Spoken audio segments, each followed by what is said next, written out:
prepared to talk anyway, which is Thank very you. nice. Thank you very much. Thank It is you. very nice to follow Pavlina because I agree with 99% of what she said. And I really like the imagery of DNA and the corporate idea. The DNA of a corporation is to make money, to maximize profits in the short term. So I don't believe the corporations are doing anything different than they were put on the planet to do. What I think the problem is the DNA in the consumer and our expectations of what corporations should do for us. And just to give an example with regard to my own government, if I walk down the street, and I've tried this approach, asking fellow Americans what their expectations are from government, I get a blank face. I don't get healthcare, education. I don't even get them to respond to say roads. The basic things and infrastructure that you expect a government to provide for you, we don't expect it anymore. So similarly with regard to consumers, consumers need to demand and they need to leverage their buying power. So this morning we talked a lot about legal aid and legal services. And legal services, I think there's a huge role for them to play in assisting victims of human trafficking. But at the end of the day, legal services aren't going to put food on the table. People need jobs. And they left their countries because they didn't have a decent job and they had the promise, maybe ephemeral, whatever type of promise it was, they thought I can make some money and I can send it back home. So that's why they left. So that's the gap I'm going to talk about now, and I'm going to talk about a concept. It's barely launched. It's an idea. It's a new approach that we think that we have, that we basically want your input on. You have rich 30, 40, 50 years, and how many years total of experience in this room, that I appreciate that wealth of information. So I really would like your input on the idea, because it's really not more than an idea at this point.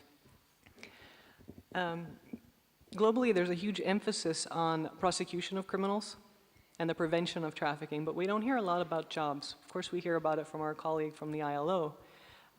We don't hear a lot of concrete ideas about where these jobs are going to come from. Are states going to suddenly step forward and create massive employment campaigns in this economic situation that we have now, where we also have states leaning towards the right and, as my friend Stella Odife always says, politricks? I don't foresee that happening. I don't see these jobs as coming from the state. So what is the other alternative? Who supplies jobs? The private sector and corporations, which we have low expectations from. We're not asking them to create jobs for our victims, and we should be. So how are we going to make this happen? This is where CSR comes in. We believe that consumers are owed something more from companies than we're currently getting for the exchange of goods and services, for our dollars, for our euro, for our naira. We think that companies can do more than the smoke and mirrors that CSR currently is. Companies need us as human beings to make their goods and products. They need us to buy their goods and services. But what is society as a whole getting in exchange? Arguably, we're not getting a lot in terms of community development or work on the socioeconomic problems in which these corporations thrive and actually contribute to the socioeconomic problems.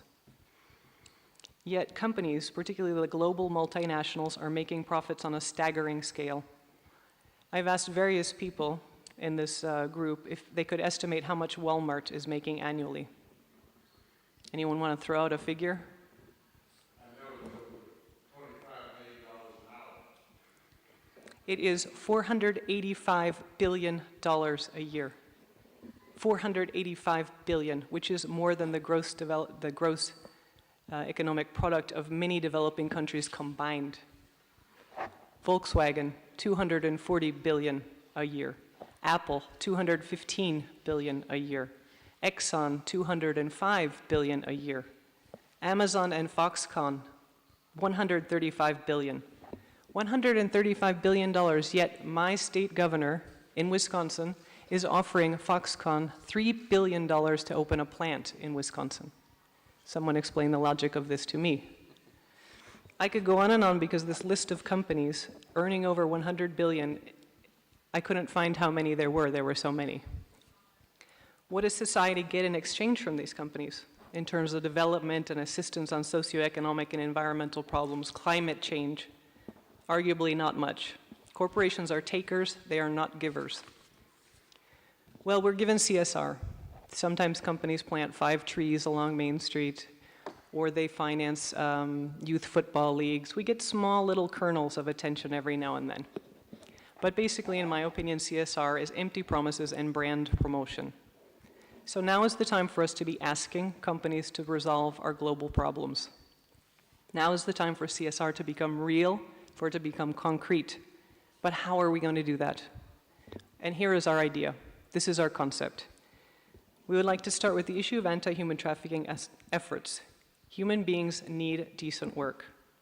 So we're going to ask, through the global contract with humanity, that corporations actually look at their balance sheet and they provide jobs.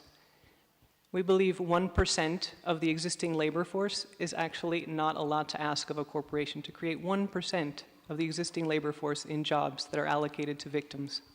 If they can't or won't do that, they can give funds.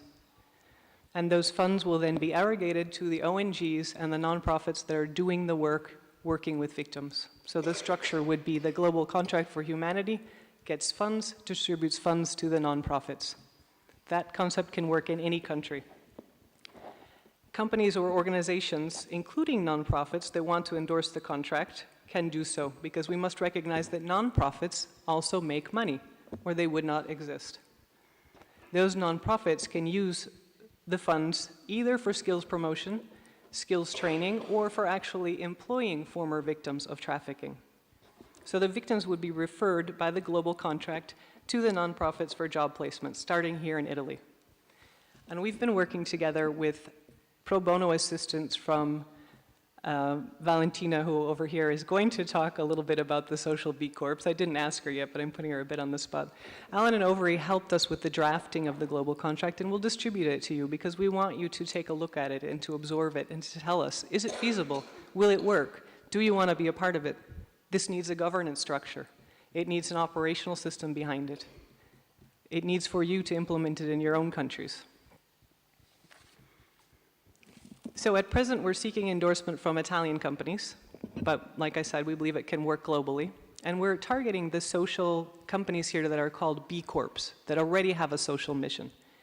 The idea is also to approach companies that have a stated CSR policy, but we don't believe that it's actually very concrete. And we are giving them the concrete mechanism to do something practical.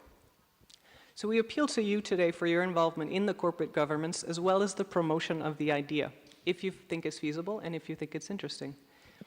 So that's the gist of what I wanted to communicate, and I know you haven't seen the actual document, but I'll distribute it, and I'm happy to talk about it with you later on. Thank you.